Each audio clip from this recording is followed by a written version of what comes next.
कांकेर में शहरी इलाका होने की वजह से वहां पर दावेदारों के लिए बड़ी मुश्किल होती है, चाहे भाजपा हो, चाहे कांग्रेस हो, चाहे वो अन्य दलों के लिए। तो तासीर को अलग अलग तरीके से हम समझते हैं, देखते हैं।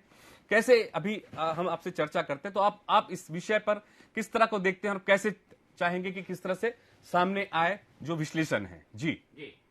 जैसे कि हम बात कर रहे थे कि बस्तर एक खास महत्व रखता है छत्तीसगढ़ की राजनीति में, और इसीलिए इसको अलग अलग सेगमेंट में हम चर्चा में शामिल किए हुए हैं।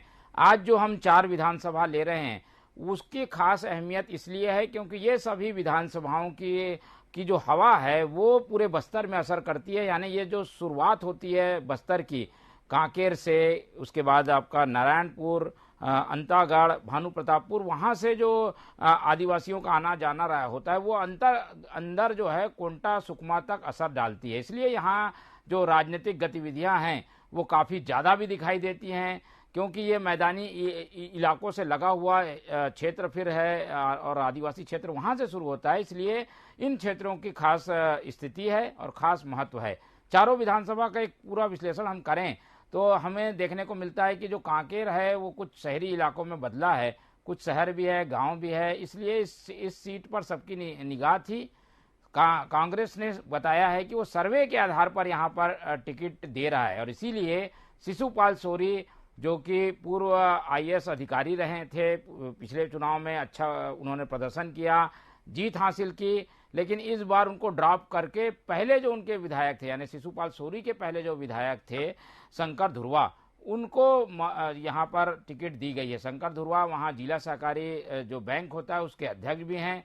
तो शंकर धुर्वा जो 5 साल अलग भूमिका में थे, उनका पार्टी उपयोग करना चाहती है। इसीलिए हम देख रहे हैं कि यहाँ पर शंकर धुर्वा को पार्टी ने टिकट देकर शिशुपाल सोरी को ड्रॉप किया है।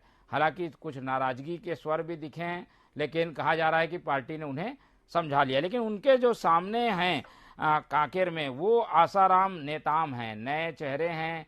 कहा जा रहा था कि सांसद को ही उतारा जा सकता है, लेकिन कांग्रेस बीजेपी ने यहाँ प्रयोग किया।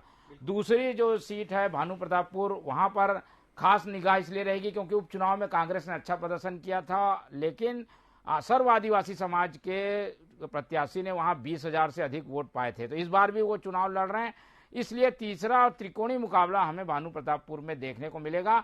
मुद्दे अलग वहां काम कर रहे हैं जिसके चर्चा हम अलग बाद में करेंगे। फिर नारायणपुर में केदार कश्यप की प्रतिष्ठा दांव में लगी हुई है। चंदन कश्यप ने उन्हें पिछले बार हराया था, इस बार मैदान में हैं, और वहां पर जो है आदिवासी क्षेत्रों में नक्सल जो समस्या है वो एक बड़ा मुद्दा है। तो उसकी बात हमारे संवाददाता से ज़्यादा अच्छे से समझ में आएगी।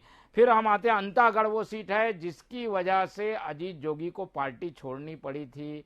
वहां पर मंतूराम प्रकरण हुआ था। इस बार कांग्रेस ने फिर प्रयोग किया है, एक बार नया चेहरा वो दे चुकी है 2018 में, फिर अब नए चेहरे के साथ वो रूप सिंह पोटाई को भेज चुकी है, लेकिन मंतूराम पवार फिर मैदान में है। तो मंतूराम पवार जब भी मैदान में उतरते दिलचस्प मुकाबला होता है, त्रिकोणीय मुकाबला यहाँ भी देखने को मिल सकता है।